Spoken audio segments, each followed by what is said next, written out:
7 days ng aking post-kidney transplant.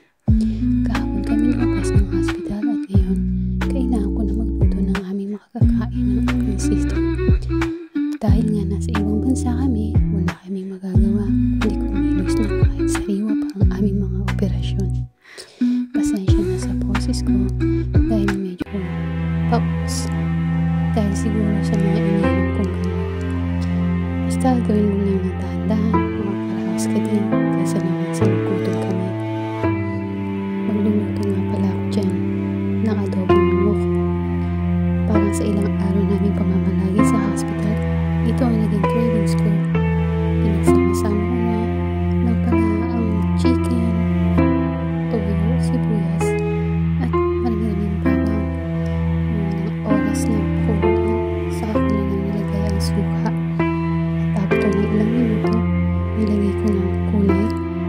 Hinugasan ko sa baking powder na may suka para makasigurado na malinis na ang gulay o yung base na nilagay ko. At syempre, dahil Pinoy tayo, hindi mawawala ang kanin. Kaya nagsain na rin ako ng isang cup of rice. Habang pinakukulaan ko nga dyan ang niluluto kong adobo, naisipan ko na linisin ang lagayan ng aming gulay at pinabad ko na nga rin ang mga gulay sa baking soda at suka bago ko ilagay sa ref. As a post-kidney transplant, kailangan ko siguraduhin na walang mahalong mold sa mga gulay o prutas dahil ito ay napakadelikado sa tulad ko na transplant. Upang maiwasan ang rejection ng kidney.